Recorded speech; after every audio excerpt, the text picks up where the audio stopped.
प्रमेय के अनुप्रयोग और साथ में लिख देता हूं प्रभाव। ठीक है, तो इसको पहले पॉइंट पॉइंट देख लेते हैं। ये वायुयान का पंख बनाने में इसका उपयोग होता है। ठीक है, दूसरा जो है वेंचुरी मीटर बनाने में होता है, सब अभी बताता हूं बनाने में। तीसरा जो है, कोई कीड़ा बैठ गया है क्या? तीसरा जो है ये बुनसन बर्नर बनाने में। चौथा जो है मैग्नस प्रभाव। पांचवा जो है कणित्र के निर्माण में। छठवां जो है ये आंधी तूफान में, ये प्रभाव वाला है, ये उपयोग नहीं है, है ना। आंधी तूफान में छतों का उड़ना। और सातवां कह सकते हैं बहिस्राव का वेग। इस तरह से बहुत सारे उपयोग हैं। कुछ इंपॉर्टेंट देखते हैं, एक आध दो ठो लिखे भी नहीं हो इसमें, है ना। तो चलो फिर से देखते हैं। ये क्या था? बर्नौली के प्रमेय के अनुप्रयोग या फिर प्रभाव। कुछ इसका उपयोग भी होता है, कुछ ये प्रभाव अपने आप भी होता है। ठीक है, तो यहाँ पर देख लेते हैं। वायुयान का पंख बनाने में होता है, वेंचुरी मीटर बनाने में होता है, बुनसन बर्नर बनाने में होता है, ये मैग्नस प्रभाव में होता है, कणित्र के निर्माण में होता है, आंधी तूफान में जो छतों का उड़ना होता है बर्नौली प्रमेय का प्रभाव है, और जो बहिस्राव का वेग है वो भी किसके कारण होता है? बर्नौली के कारण। अब यहाँ पर बर्नौली के प्रमेय का जो सूत्र होता है P प्लस क्या होता है? 1/2 dv² प्लस क्या होता है? dgh बराबर क्या होता है? नियत। ठीक है, यदि इनमें से किसी का मान बढ़ा तो दूसरे का मान क्या होगा? घटेगा। ऐसा है, जैसे मान लो ये मान बढ़ गया तो ये मान क्या हो जाएगा? घट जाएगा, क्योंकि ये सब का टोटल क्या होना चाहिए? नियत होना चाहिए। ठीक है, बात यह है कि हम दोनों के पास मान लो 100 रुपए हैं, तो उसके पास 50 रुपए हैं और मेरे पास 40 रुपए हैं, तब भी हम दोनों को मिला के कितने हैं? 50 रुपए हैं, मेरे पास भी 50 रुपए हैं, तो दोनों को मिला के कितने हैं? 100 रुपए। यदि उनका मान घट जाए, उनके पास 20 रुपए हो, तो मेरे पास अब कितना होगा? 80 रुपए होगा, तो 100 रुपए। इसी तरह से इनका मान एक का घटेगा तो दूसरा का मान क्या होगा? बढ़ेगा। तो चलो इसी सिद्धांत से हम काम करते हैं कि जो वायुयान के पंख हैं या हवाई जहाज का उड़ना है, वो किसके कारण उड़ रहा है? बर्नौली के प्रमेय के कारण। तो आप देखो, जो वायुयान के पंख बनाए जाते हैं, मान लो यहाँ पर इस तरह से वायुयान में बना देता हूँ थोड़ा सा। ये इस तरह का वायुयान है और इसका यहाँ पर ये क्या बनाया जाता है? पंख का डिजाइन ये बनाया जाता है इस तरह से। ठीक है, और ये आगे की ओर इधर की ओर जा रहा है, इधर के मान लो ये फिंस हो गए, ये वायुयान हो गए। हाँ, तो ये वायुयान मान लो ऐसा उड़ रहा है ना, तब चित्र में तो ऐसे आएगा, टीवी में ऐसा थोड़ी दिखाई देगा। तो मान लो ऐसा है, तो वायुयान के पंख कैसे बनाए जाते हैं? ऐसा डिजाइन किया जाता है कि ऊपर हवा का वेग क्या रहे? अधिक। हवा का वेग ऊपर क्या रहेगा? अधिक। ठीक है, तो वायु दाब क्या हो जाएगा? कम। ठीक है, नीचे हम क्या करते हैं? नीचे हम उसको ऐसे खोखला बना देते हैं, ऐसे डिजाइन करते हैं। तो ऊपर जब हवा चलेगी तो उसका वेग कैसा रहेगा? अधिक। और जो नीचे ऐसे खोखला रहेगा तो यहाँ पर हवा भरी रहेगी ना, ज्यादा तेज से ना चलेगी, तो यहाँ पर हवा का वेग क्या हो जाएगा? अंदर तरफ हवा का वेग कैसा रहेगा? कम। तो वायु दाब क्या हो जाएगा? अधिक। वायु दाब क्या होगा? अधिक। अब क्यों अधिक हो गया? मैं अभी बताया हूं प्रमेय से कि यदि कोई चीज, एक चीज घटेगी तो दूसरी चीज क्या होगी? बढ़ेगी। मैं यहां पर बोल रहा हूं वेग बढ़ रहा है तो दाब क्या हो रहा है? घट रहा है। यदि इस हिस्से को केवल आपको देखना है, समझ में आ रहा है? तो यदि मैं दाब बढ़ाऊंगा तो वेग क्या होगा? घटेगा, और यदि हम वेग घटाएंगे तो दाब क्या होगा? बढ़ेगा। इस तरह से रिलेशन है। तो हम ऐसा डिजाइन करते हैं कि जब हवाई जहाज चले तो ऊपर हवा का वेग क्या रहे? ज्यादा, तो दाब क्या रहेगा? कम। ठीक है, और जब नीचे हम ऐसा खोखला बनाते हैं कि हवा का वेग क्या हो जाए? कम, तो दाब क्या हो जाएगा? अधिक। तो हमेशा जो बल लगता है, उत्थापक बल, ऊपर की ओर जब बल लगता है उसको क्या बोलते हैं? उत्थापक बल। तो इसमें कहाँ की ओर बल लगेगा? ऊपर की ओर। इसमें जो उत्थापक बल है वो कहाँ की ओर लगेगा? ऊपर की ओर। तो हवाई जहाज कहाँ उठेगा? ऊपर। दोनों पंखों में इस तरह से लगता है। ठीक है, जैसे मान के चलो मैं पंखा चालू कर दूं, एक कापी खोल दो, तो आपका पन्ना ऐसे ऐसे उड़ने लगता है। क्यों उड़ने लगता है? क्योंकि जब पंखा चलता है तो पन्ने के ऊपर का वेग ज्यादा रहता है। ऐसे पन्ना चिपका हुआ है तो पन्ने का ऊपर का वेग क्या रहेगा? ज्यादा। और जब ज्यादा रहेगा तो दाब क्या होगा? कम। वेग ज्यादा है तो दाब क्या रहेगा? कम। अब नीचे की हवा में उसकी हवा नहीं लग रही, तो जो उसके नीचे की हवा होगी उसका वेग क्या रहेगा? कम रहेगा। तो दाब क्या होगा? अधिक। तो जो उसमें बल लगेगा वो कहाँ से लगेगा? कम दाब से अधिक दाब की ओर। तो वो कहाँ की ओर बढ़ेगा? ऊपर की ओर। जब आपका कोई ट्रक अक जाता है तो सामने जो कचड़ा वचड़ा होता है क्या होने लगता है यार? उड़ने लगता है। काहे उड़ने लगता है? क्योंकि जब ट्रक चलता है तो ऊपर की हवा भी तेज चलती है, तो ऊपर की हवा तेज चलेगी तो दाब क्या होगा? कम। और नीचे की हवा थोड़ी धीरे चलेगी, दाब क्या होगा? अधिक। तो वहां से अधिक से कहाँ की ओर उड़ के आएंगे? ऊपर की ओर। नीचे का दाब अधिक ना होगा, माने वहां पर हवा का वेग कम हो जाएगा तो दाब अधिक हो जाएगा। इस तरह से वह ऊपर की ओर क्या होता है? उड़ाता है। ठीक है, क्लियर हो गया? तो यहां पर यही पंख का डिजाइन होता है। तो समझ में आ गया? तो यदि आ गया कि वायुयान के पंख बनाने में बर्नौली के प्रमेय का कैसे उपयोग किया जाता है, तो चित्र भी बना सकते हो कि यहाँ पर वायुयान के पंख इस प्रकार बनाए जाते हैं कि उसके ऊपर हवा का वेग अधिक हो, जिससे उसका वायुदाब कम हो जाए। ऊपर का वायुदाब क्या हो जाए? कम। तथा निचले के हिस्से का हवा का वेग कम हो, जिससे वायुदाब क्या होता है? अधिक। तो जो बल लगेगा, उत्थापक बल, वो नीचे से कहाँ की ओर लगेगा? ऊपर की ओर। इसलिए हवाई जहाज कहाँ उठ जाता है? ऊपर उठ जाता है। समझ में आ गया? अब पहला समझ में आएगा तो सारे उपयोग समझ में आ जाएंगे। चलो आपको बोलना है। हाँ, पहले इसका नाम लो। हवाई जहाज के पंख इस प्रकार बनाए जाते हैं, हैं कि उसके ऊपर अधिक हो, जिससे वायुदाब कम हो जाता है, और उसके नीचे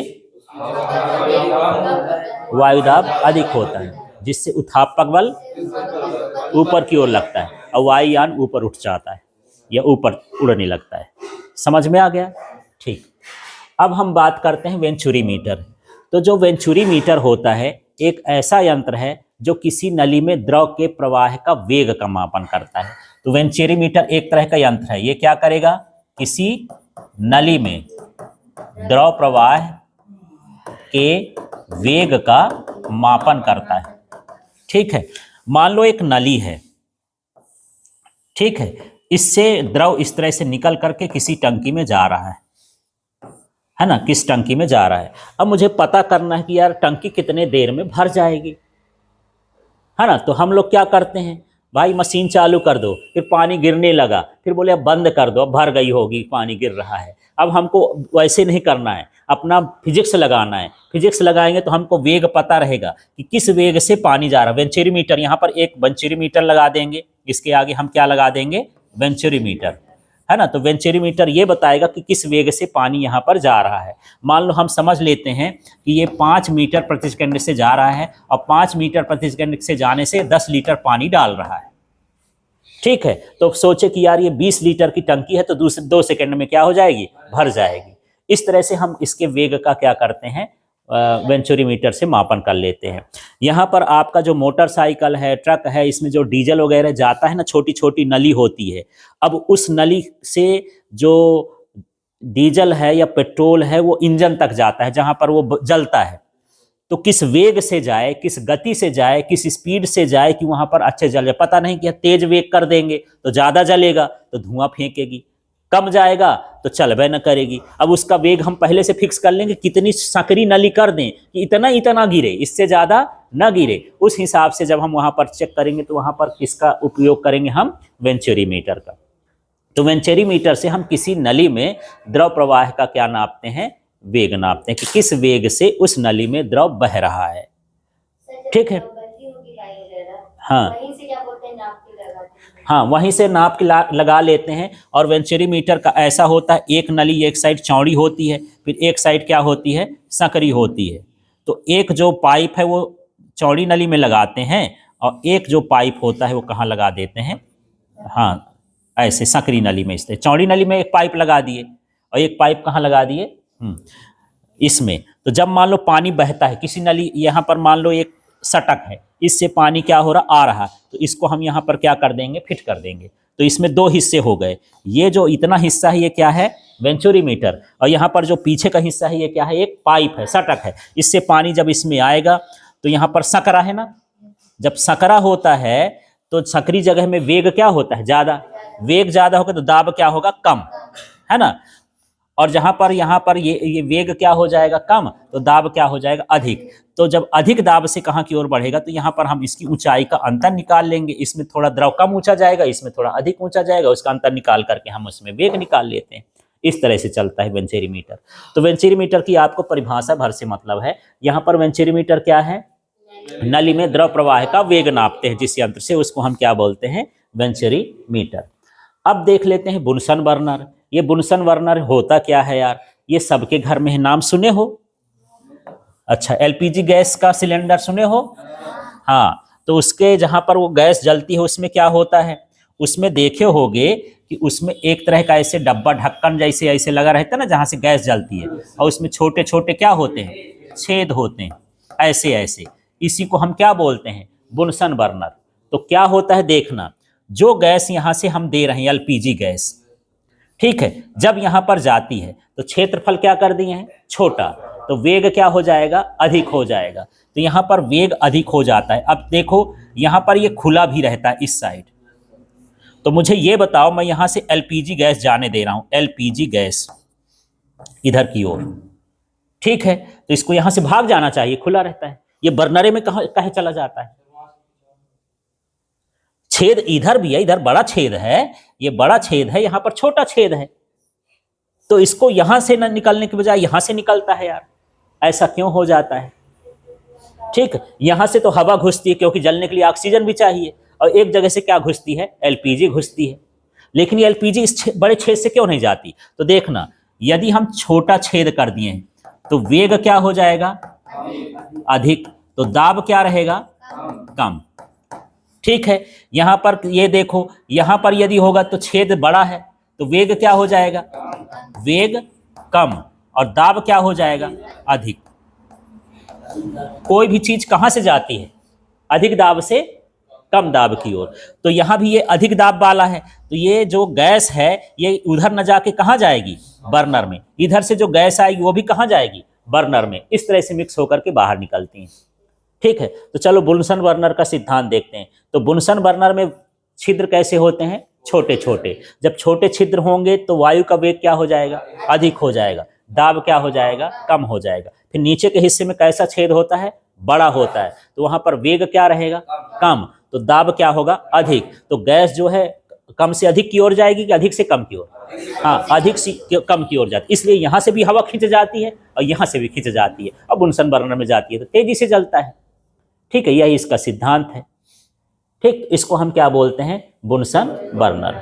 अब हम बात करते हैं किसका, मैग्नस प्रभाव। मैग्नस प्रभाव होता क्या है, इसमें क्रिकेट प्रेमी कौन कौन है यार, अच्छा बॉलिंग कौन कौन करता है भला, बॉलिंग में किसको मजा आता है, इनको। स्पिन वाला कौन करता है, अच्छा क्या करते हो स्पिन में, हाँ ऐसे करके ऐसे घुमाते हो, तो आपकी जो बाल है वो हवा में कैसी जाती है, घूमते हुए जाती है।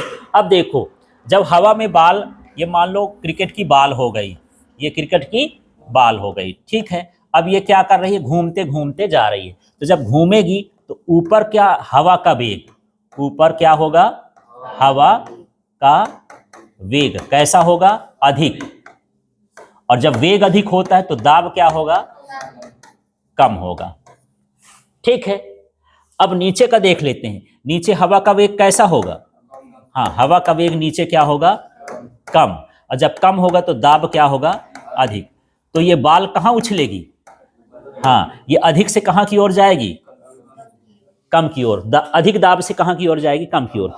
तो बैट्समैन को लगता है कि मेरे बैट में यहाँ बाल आएगी, बाल यहाँ, अब वो इस हिसाब से मारता है, पर बाल तो ज्यादा उछल गई, अब उसके यहाँ पर लग जाएगा ऊपर, और ऊपर लगेगी तो ज्यादा जोर नहीं लगेगा, ज्यादा जोर नहीं लगेगा तो कैच आउट हो जाएगा। ठीक है, ये क्या है, मैग्नस प्रभाव है। तो मैग्नस प्रभाव किसके लिए होता है, घूमती हुई गेंद, ऐसे बोल देना, क्या, घूमती हुई गेंद के ऊपर हवा का वेग अधिक होता है जिससे दाब कम होता है, जबकि नीचे हवा का वेग कम होता है तो दाब अधिक होता है, जिससे ऊपर की ओर इसमें उत्थापक बल लगता है और ये बाल उछल जाती है ना, जितना हम सोचते हैं उससे ज्यादा ऊंचाई पर जाती है। इसी को हम क्या बोलते हैं, स्पिन बोलते हैं। ठीक है, तो ये इस प्रभाव को हम क्या बोलते हैं, मैग्नस प्रभाव। समझ में आ गया मैग्नस प्रभाव। ठीक है, तो जैसा सब इसमें है, सब में वही है, हवा का वेग बढ़ाना है, दाब कम करना है। चाहे कोई भी, सारे प्रोग्राम ऐसे ऐसे चल रहे हैं इनमें सभी में। ठीक है, अब हम बोलते हैं कणित्र का निर्माण। कणित्र कोई कठिन चीज नहीं, स्प्रे करते हो ना, स्प्रेयर को ही जो है हिंदी में क्या बोलते हैं, कणित्र। हिंदी वाले तो ताप लिए हिंदी बना बना के, इतना कठिन कठिन शब्द बनाए हैं।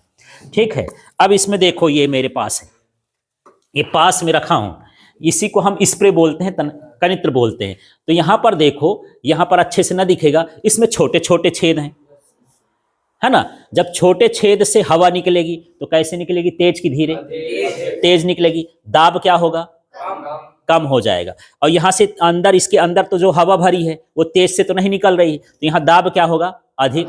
तो कोई चीज क्या होगी, अधिक से कहां की ओर जाएगी, कम की ओर। तो जब यहां से हवा निकलती है तो इसका रस भी निकाल देती, पानी भी निकाल देती। बस यही सिद्धांत है। जब हम इसको ऐसे करते हैं, ये निकल रहा ऐसे ऐसे, है ना। तो जब मैं ऐसे दबाता हूं तो हवा का वेग क्या हो जाता है, अधिक हो जाता है, तो दाब क्या हो जाता है, कम। तो यहां पर दाब क्या हो गया, कम, और इसके अंदर का दाब क्या होता है, अधिक।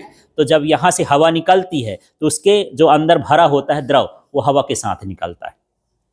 ठीक है, इसी को हम क्या बोलते हैं, कणित्र। तो यही कणित्र है। तो चलो क्या करेंगे, इसमें इसके छोटे छिद्रों से क्या होगी, छोटे छिद्रों से हवा निकलती है जिससे उसका वेग अधिक होता है, दाब कम होता है। जबकि इसके अंदर, हाँ, वेग, हवा का वेग कम होगा तो दाब अधिक होगा। जब अंदर से हवा निकलेगी तो द्रव के साथ निकलती है। बस यही तो स्प्रे का सिद्धांत है। और इन सारे काम में क्या लग रहा है, बर्नौली का प्रमेय सीधा है। मैं बोला कि एक चीज घटेगी तो दूसरा चीज, यहाँ वेग वाला तो सिस्टम चल रहा है।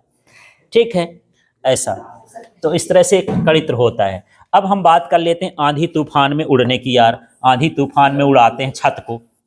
ठीक है, तो इसमें क्या होता है, मान के चलते हैं कि एक मैं थोड़ा सा सिंपल सा घर बना लेता हूं। ये घर हो गई और इसके टीन का ये छत हो गया।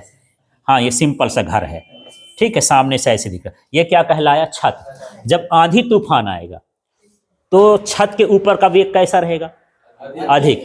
तो यहां पर देखना है कि यहां पर छत के ऊपर हवा का वेग कैसा होगा, अधिक।